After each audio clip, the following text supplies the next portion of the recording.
तो hello students, आज की वीडियो में हम देखने वाले हैं कक्षा 10वीं गणित अध्याय 6 त्रिभुज में प्रश्नावली 6.2। तो आज हम 6.2 के सवाल करेंगे। तो हमारा जो टॉपिक है वो है त्रिभुज है।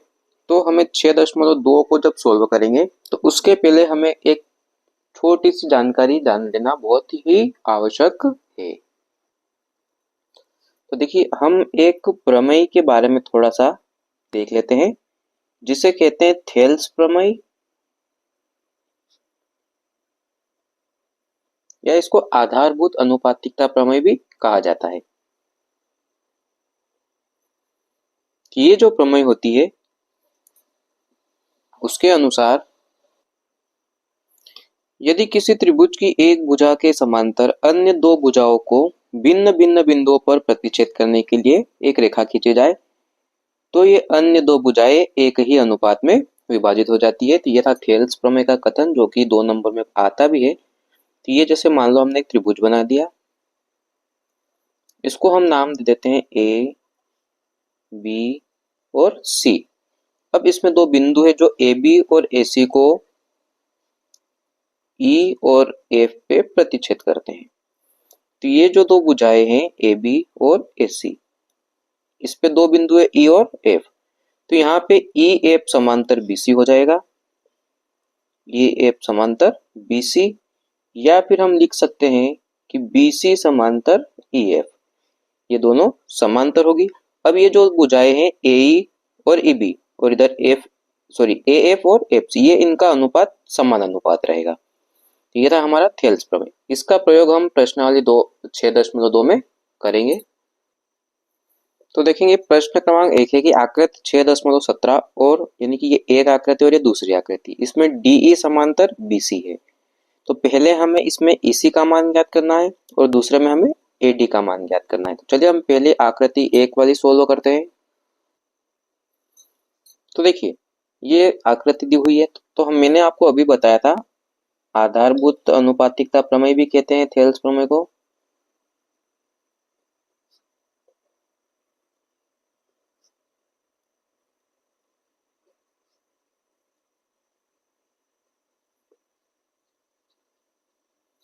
तो उसके अनुसार ये जो है एडी बटा डीबी, ये समान अनुपात में है, बराबर एई बटा ईसी। तो एई बटा ईसी ये हो गया। अब इसमें हमें जो मान दिया हुआ वो उसमें रखना है। बहुत ही सिंपल क्वेश्चन है और इन दोनों क्वेश्चन में से एक क्वेश्चन आता है। तो एडी का मान ए से डी तक का मान है 1.5 बटा डीबी यानी कि इसका मान है 3 सेंटीमीटर, बराबर एई का मान है 1 सेंटीमीटर और ईसी, तो ईसी हमें ज्ञात करना है। तो हम ईसी को या तो ईसी रहने देते हैं या फिर एक्स भी ले सकते हैं। देखिए आगे क्वेश्चन को सोल्व करते हैं। तो हमें पता है कि 1.5 जो है वो 3 का 2 गुना है। आप इस प्रकार से भी कर सकते हो, या फिर आप दशमलव को हटा के नीचे एक जीरो भी लगा सकते हैं। तो यहाँ हो गया 15/30 बराबर 1/EC। अब देखेंगे 15 एकम 15 होता है, 15 दूना 30। तो हमारे पास में आ गया 1/2 बराबर ये 1/में इसी। अब हम इसका क्रॉस गुणा कर देते हैं। तो इसी का गुणा 1 में करेंगे तो यहाँ आएगा इसी बराबर 2 एकम 2, और इधर सेंटीमीटर में है तो सेंटीमीटर। तो इसी का मान आ गया हमारे पास में 2 सेंटीमीटर। ये हमारा आंसर हो गया। दूसरी आकृति देखते हैं अब। तो ये है आकृति दूसरी। इसमें भी हम लिखेंगे आधारभूत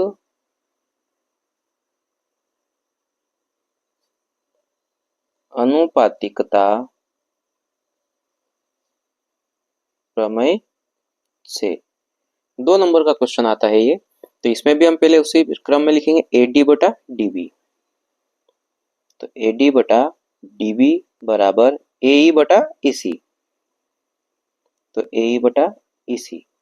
अब देखेंगे एडी का मान हमें इसमें ज्ञात करना है, तो हम एडी लिखेंगे बटे में डीबी का मान है 7.2 बराबर एई का मान है 1.8, तो ये 1.8 लिखेंगे, और ईसी का मान है 5.4, तो ये 5.4। अब इसको सोल्व करते हैं। तो हम यहाँ पे अगर देखें तो देखेंगे दशमलव से दशमलव कटेगा, तो ये एडी बटा 7.2। अब ये 10 से 10 कैसे कटा? मान लो 10 के बाद एक अंक है और नीचे भी 10 के बाद एक अंक है, तो 10 से 10 कट सकता है। यदि 10 के बाद दो अंक है और नीचे एक अंक है तब नहीं कटेगा। दोनों 10 के बाद एक समान अंक होना चाहिए, यानी एक अंक ऊपर है तो एक अंक नीचे भी होना जरूरी है। यहाँ होगा 18/54। अब हम देखेंगे 18 एकम 18 और 18 तिया 54। अब हम क्रॉस गुणा कर देते हैं, तो ये देखेंगे, पहले लिख देते हैं AD/7.2 और इधर आ गया 1/3। ये इस प्रकार से हमने लिख दिया। अब हम इसका क्रॉस गुणा कर देते हैं, तो देखिए 3 का गुणा हम AD में करेंगे 3AD। आप AD की जगह x भी मान सकते हो। अब 7.2 का गुणा 1 में करेंगे 7.2। AD का मान निकालना है तो ये 3 आएगा 7.2 के बटे में, तो यहाँ आएगा AD बराबर 7.2/3। अब यहाँ दशमलव है, इसको हटा देते हैं। ये दशमलव हटाया, एक अंक है तो बटे में एक जीरो लगेगी, तो AD बराबर 72 आ गया बटे में 30 है। अब हम इसमें 3 से भाग दे देते हैं, तो देखेंगे 3 दूना 6, एक बचेगा 3 चौक 12 और 3 धाम 30। अब जीरो है और एक है, तो यहाँ दो के बाद दशमलव लगा देते हैं, तो AD बराबर 2.4 सेंटीमीटर। ये हमारा आंसर आ गया। तो क्वेश्चन नंबर दूसरा कि किसी त्रिभुज PQR की भुजाओं PQ और PR पर क्रमशः बिंदु E और F स्थित है, तो निम्नलिखित में से प्रत्येक स्थिति के लिए बताइए कि क्या EF समांतर QR है। तो ये 3 क्वेश्चन दिए हुए हैं, तीनों में हमें बताना है कि क्या EF और QR समांतर है। तो ये प्रश्न क्रमांक दूसरे का पहला है। तो त्रिभुज PQR है, तो ये त्रिभुज बना लिया, नाम दे देते हैं PQ और ये R। अब इस पे दो बिंदु बना लेते हैं जिसको हम नाम दे देते हैं E और F। ये नाम हो गया E, इधर दे दिया F। ये जो मान दिया हुआ है इसको पहले हम इस डायग्राम पे दर्शा देते हैं। तो PE का मान है 3.9, ये P से E तक का मान है 3.9 सेंटीमीटर। फिर E से Q यानी 3 सेंटीमीटर, तो ये E से Q 3 सेंटीमीटर। P से F 3.6, तो PF ये 3.6 सेंटीमीटर और FR है 2.4 सेंटीमीटर। तो हमें अभी थोड़ी देर पहले हमने एक प्रमेय पढ़ी थी, आधारभूत अनुपातिकता प्रमेय, तो उसको लिखेंगे। देखेंगे यहाँ पे आएगा PE/EQ, तो PE/EQ बराबर PF/FR। अगर इन दोनों का जो उत्तर है वो अगर बराबर आता हो तो ये समांतर होंगे, और अगर नहीं आएगा तो ये समांतर नहीं होगा। तो PE का मान है 3.9, E से Q का मान है 3, PF का मान है 3.6 और FR का मान है 2.4। अब इसको हम सोल्व कर लेते हैं, तो देखेंगे 10 हटेगा, नीचे जीरो लग जाएगी, यानी कि 39/30 हो जाएगा। यहाँ 10 के बाद एक अंक है, यहाँ पे 10 के बाद एक अंक है, 10 से 10 कैंसिल होगा, यानी 36/24 बचेगा। देखिए भाग दे देते हैं, ये 3 से कटेगा, 3 एकम 3, 3 तिया 9 और 3 धाम 30, यानी कि 13/10 आएगा बराबर। ये दोनों 12 से कटेंगे, देखिए 12 तिया 36, 12 दूना 24।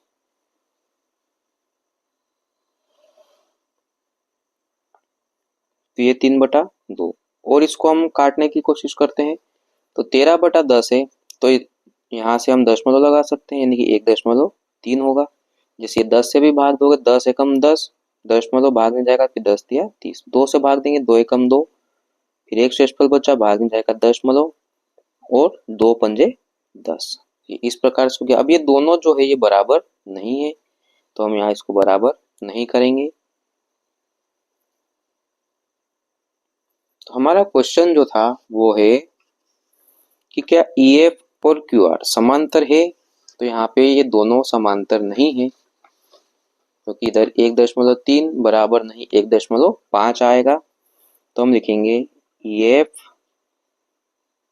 और क्यू आर समांतर नहीं है। ये था हमारा क्वेश्चन नंबर दूसरे का पहला।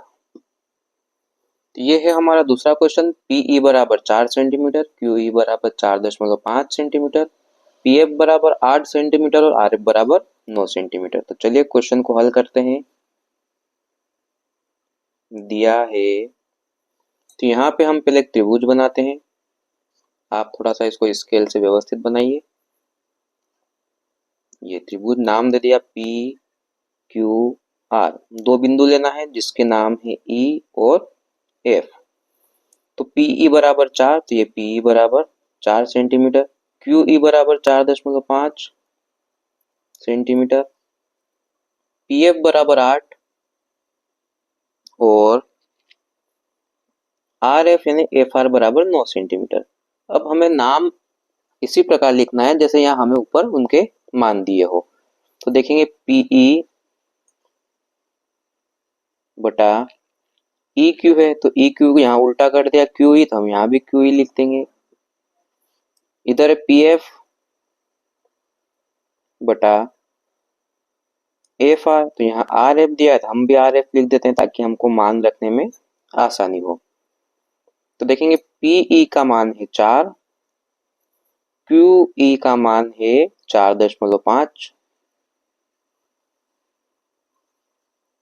बराबर पीएफ का मान है 8 और आरएफ का मान है 9।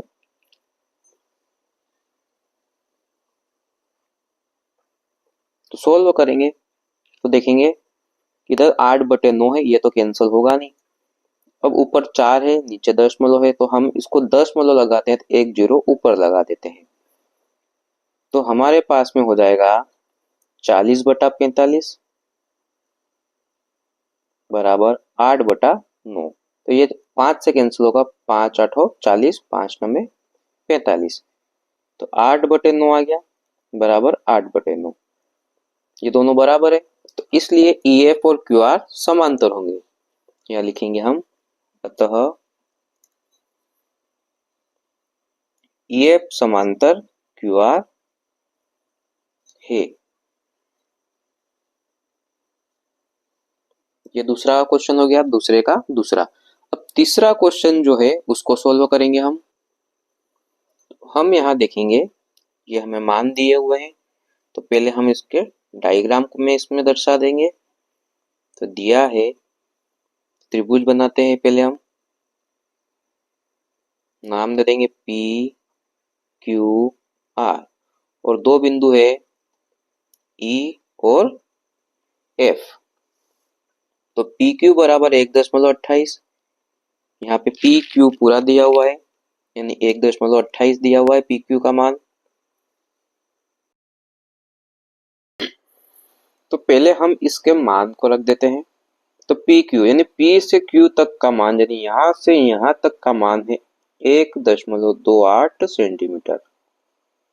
उसके बाद PE का मान है 0.18 सेंटीमीटर, PR का मान है 2.56 यानी यहाँ से यहाँ तक ये PR है, इसका मान है 2.56 सेंटीमीटर और PF का मान है 0.36 सेंटीमीटर। तो हम वही तरीका अपनाएंगे इसमें भी कि PE बटा EQ, PE बटे EQ बराबर PF बटे FR, PF बटे FR। तो देखेंगे PE का मान दिया है 0.18, लिख देंगे हम यहाँ पे 0.18। अब हमें यहाँ EQ दिया है और मान हमें पूरा PQ का दिया है, तो हम इस पूरी भुजा में से ये इतना सा टुकड़ा को माइनस करेंगे तो हमें EQ प्राप्त होगा। तो 1.28 में से अगर हम ये इसको माइनस करेंगे 18 को, 0.18 को, तो हमारे पास बचेगा 1.10 बराबर PF, इसका मान है 0.36 FR। तो यहाँ पर भी PR में से हम FR को माइनस कर देंगे तो ये बचेगा और अगर इसको माइनस करेंगे तो ये बचेगा। तो देखेंगे यहाँ पे, यहाँ बचेगा 2.20। अब इसको सोल्व करेंगे तो 2 अंक के बाद दशमलव है, यहाँ भी 2 अंक के बाद दशमलव, दशमलव से दशमलव कटेगा तो 18/110 बराबर 2 अंक के बाद, सॉरी हाँ, दशमलव के बाद 2 अंक और यहाँ भी दशमलव के बाद 2 अंक, यहाँ भी दशमलव से दशमलव कटेगा तो 36/220। तो 2 से भाग देंगे, 2 9 18, 2 पंजे 10, 1 बचा, 2 पंजे 10। तो यहाँ आएगा 9/55 बराबर, यहाँ 2 से भाग दे देते हैं तो 2 एकम 2 और 2 अठी 16, 2 एकम 2, 2 एकम 2 और 0। और अभी हमने 18/110 को सोल्व करा था 9/95, सॉरी 55 आया था, यानी कि ये दोनों बराबर है। तो हम लिख सकते हैं कि अतः EF समांतर QR है। ये हमारा दूसरा प्रश्न भी कंप्लीट हुआ। अब हम देखेंगे प्रश्न क्रमांक 3। तो तीसरा प्रश्न है कि आकृति 6.18 में यदि LM समांतर CB और LN समांतर CD हो तो सिद्ध कीजिए AM/AB बराबर AN/AD। ये 6.18 जो ये आकृति दी हुई है ये प्रश्न क्रमांक 3 की है। तो इसको हम सोल्व करेंगे अब। तो ये आकृति हमें प्रश्न में दी हुई है, मैं क्वेश्चन को यहाँ सोल्व कर देता हूँ ताकि आपको डायग्राम के साथ क्वेश्चन का सॉल्यूशन दिख सके। देखिए हमें दिया क्या है कि LM समांतर CB, ये LM है और CB ये CB, ये दोनों क्या है समांतर है। तो हम यहाँ लिख लेते हैं कि LM समांतर CB। अब हम आधारभूत समानुपातिकता प्रमेय से लगाएंगे इसमें, ये लिख देते हैं अपन आधारभूत समानुपातिकता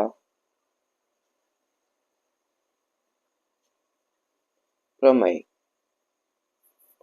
तो वो होती AM/AB, ये AM/AB इस प्रकार से हमने पहले भी लगाया था। यहाँ लिखेंगे हम AM/AB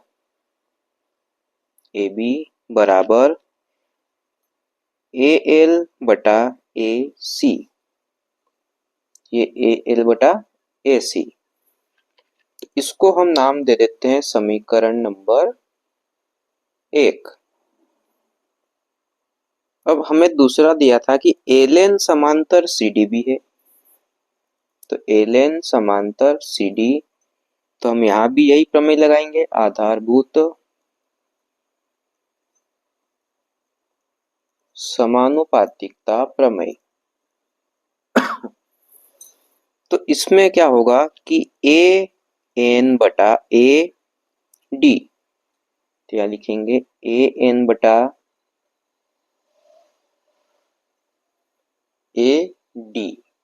बराबर AL/AC, ये AL/AC, इसको नाम दे देंगे समीकरण नंबर 2। अब हम समीकरण 1 और समीकरण 2 से हम लेंगे या इनकी तुलना करेंगे हम।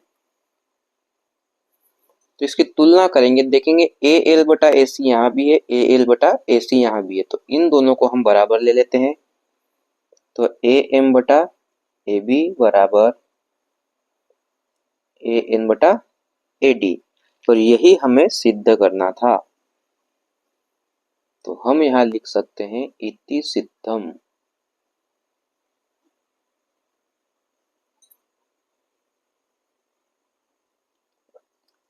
दोस्तों वीडियो अच्छी लगी हो तो लाइक करें, शेयर करें और हमारे चैनल को सब्सक्राइब करें।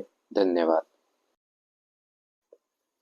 चलिए हमारा प्रश्न क्रमांक 4 है कि आकृति 6.19 में DE समांतर AC और DF समांतर AE है, तो सिद्ध कीजिए BF/FE बराबर BE/EC है। तो चलिए फटाफट इस क्वेश्चन को भी हम सोल्व करते हैं।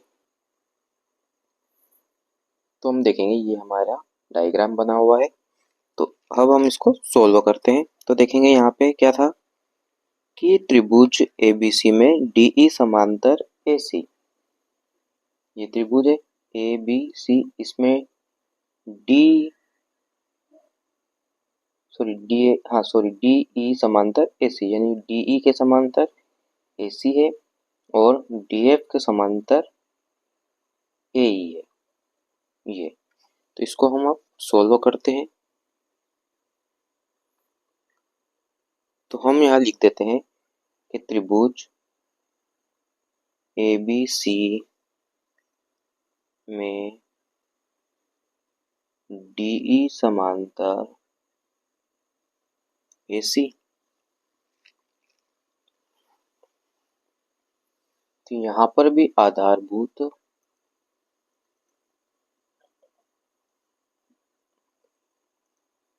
समानुपातिकता प्रमेय से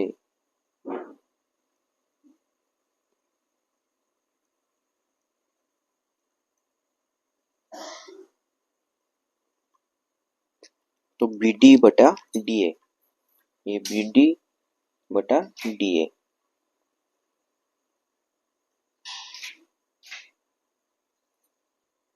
तो हमें ये मैंने आपको समझाने के लिए ये आकृति बनाई थी कि हम दोनों आकृतियों को समझ लेंगे। तो हमें पहले इस आकृति में ये सिद्ध करना है कि DE समांतर AC है। तो या तो हम BD बटा DA लिख सकते हैं या फिर AD बटा DB भी लिख सकते हैं। तो चलिए हम जिस प्रकार से लिखते आ रहे हैं उसी प्रकार से लिख देते हैं कि AD बटा DB बराबर BE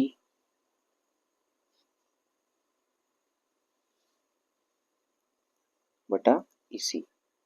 यहाँ से ले लिया हमने BE बटा EC, क्योंकि इन दोनों को हमें समांतर बताना है। तो ये हमने यहाँ से लिख लिया। अब इसको हम नाम दे देते हैं समीकरण नंबर 1, ये हो गया। अब हमें दूसरी समांतर रेखाएं कौन कौन सी है, तो उसके लिए हमें दिया गया है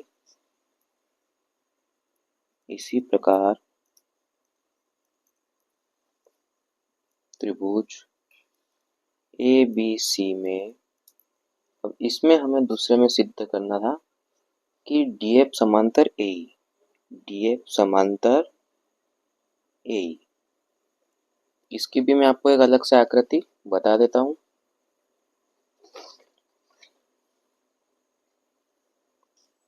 ये एक त्रिभुज है जिसको नाम दे देते हैं हम वही जो पहले दिया था ABC। अब इसमें हमें बताना है, यानी कि इसी में भी जोड़ दे तो भी चल जाएगा। इसमें बताना है कि हमें DF समांतर AE। तो देखेंगे यहाँ से एक और रेखा ले लेते हैं जो चित्र पहले में ली थी। तो यहाँ पे DF समांतर AE, तो ये यहाँ पे D और यहाँ रेखा ये खींची तो ये F, ये हो गया। और AE लेना है हमें, तो हम यहाँ E ले लेते हैं जो पहले था। ये E बिंदु है तो ये A से E को मिला दिया। तो DF और AE दोनों को हमें बताना है कि ये समांतर रेखा है। तो हम यहाँ लिखेंगे फिर से आधारभूत समानुपातिकता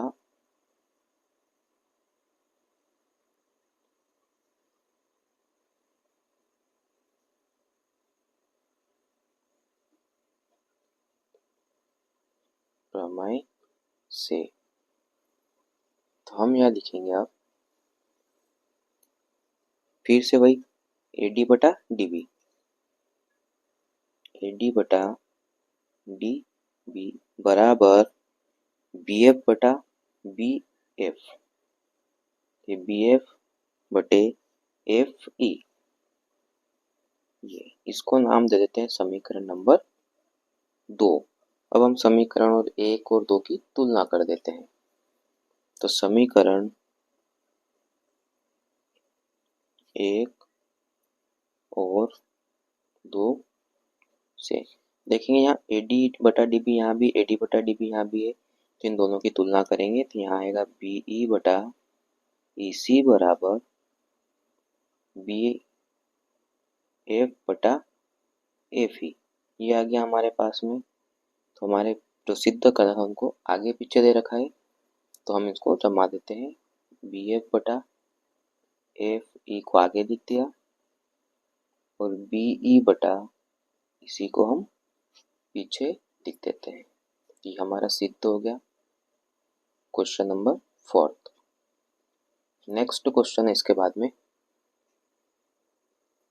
5वां क्वेश्चन है, आकृति 6.20 में DE समांतर OQ और DF समांतर ORA, तो दर्शाइए कि EF समांतर QRA।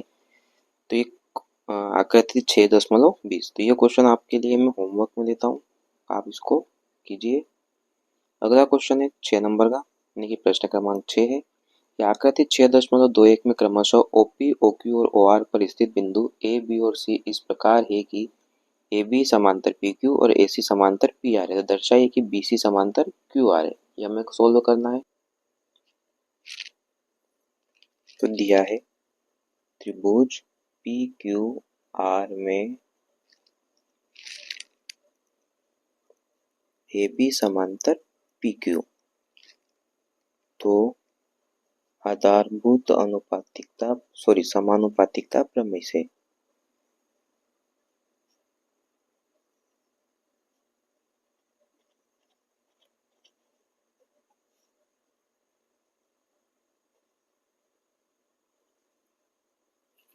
तो OA, ये O है और ये A है, यानी कि OA बटा AP, OA बटा AP बराबर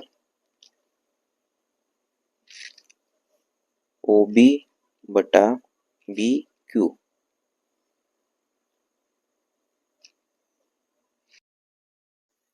OB बटा BQ, तो इसको नाम दे देते हैं समीकरण नंबर 1। अब इसी प्रकार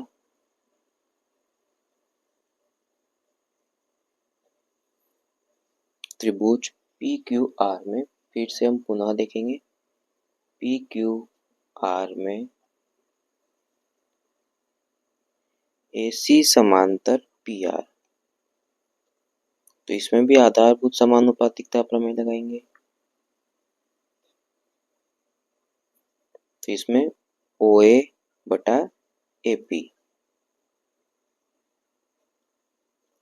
OA बटा AP बराबर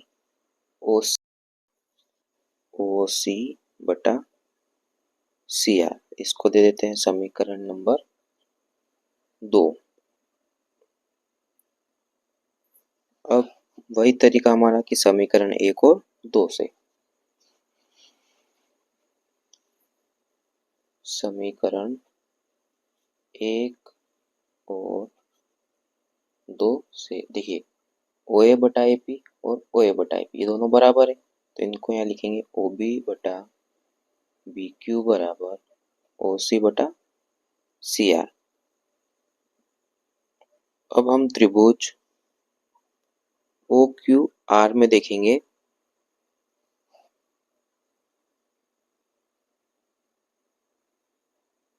त्रिभुज OQR में हम थोड़ा सा देखेंगे, तो लिख देता हूं मैं कि अब त्रिभुज OQR में OB बटा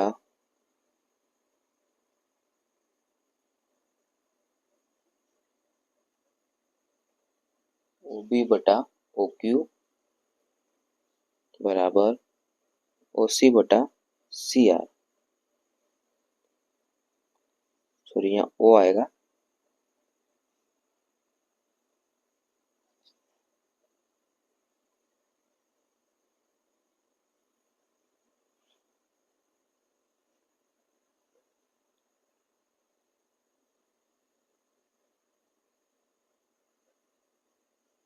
तो यहाँ लिखना पड़ेगा, इसलिए आधारभूत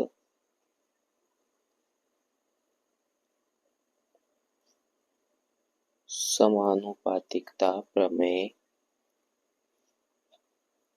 के विलोम से